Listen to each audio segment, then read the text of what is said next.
Hello everybody. This is a brief video on a 2013 V8 Vantage S that I bought about a year ago, and the traction control disable button would not work. So I could not turn off my traction control. I could not put it in track mode, and I could not turn it off with the button. So this is a video of everything I went through to fix that problem. I'm going to run through this as quick as I can. To take the traction control button, which is right there, the one on the left, you need to take the waterfall out, or not out, but loose, to be able to pull the radio to pull that switch. But before you do all that, you've got to take out the armrest and the cup holder, or the cup, whatever you want to call that. And the trick about this is it's pretty easy. There are two screws under the rubber cover that's in there. And the reason I'm doing it this way is because there's no way for me to do this video with one hand. I need both hands, and I don't have a head-mounted camera, so this is just going to have to be good enough. There are no other videos that I found on YouTube dealing with this car of this year. All the videos dealt with earlier years, which are different for disassembling. Anyway, so you loosen the screws, the torque screws under that mat, under that rubber thing. You just take the rubber thing out and loosen them. Do not remove them.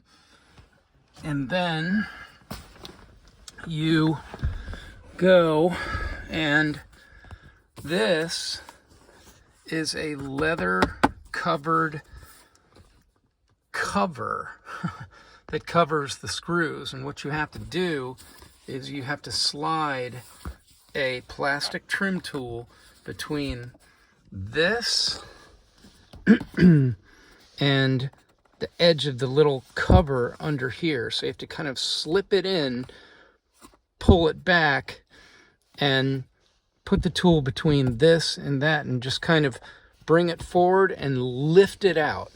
So this whole thing comes out. It's covering two screws, T20 Torx 25s.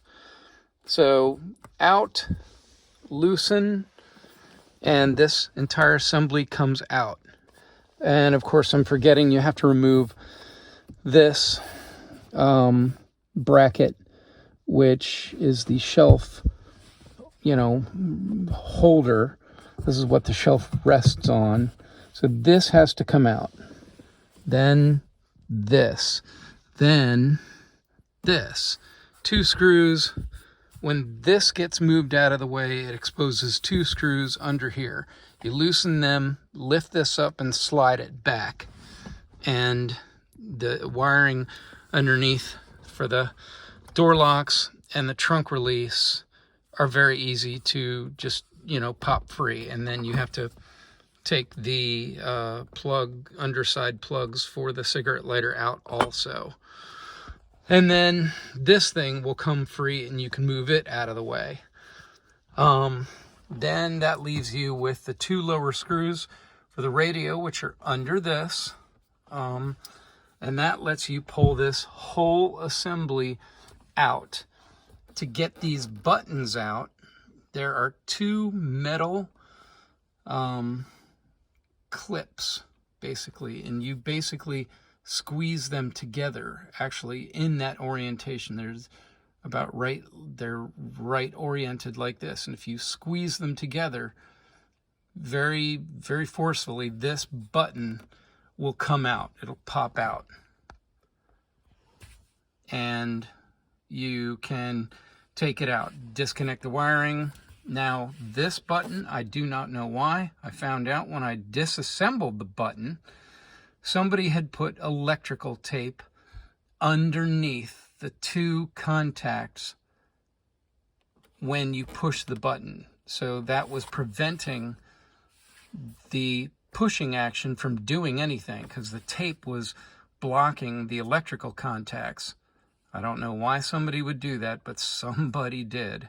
So I simply removed the tape, reassembled this glass button, put it back in. Well, actually, before I did that, I hooked it up and tried it, and sure enough, it works. So here's what it looks like when it works, as it should. Key in. You don't even have to start the car.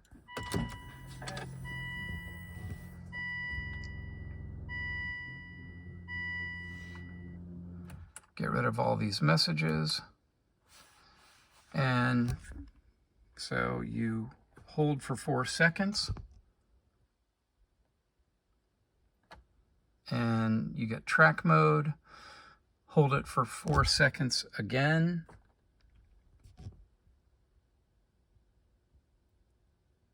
And traction control is off, which allows you to have a bit of, you know, breaking the rear end of this car loose fun every now and then.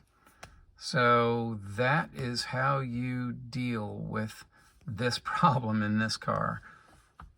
So yeah, there were no videos on the later model Aston V8 Vantage S's or V8 Vantages of this year on how to deal with this damn cover in the back, because their DB9s are different and earlier Vantages are different. They don't disassemble this same way. So that is it.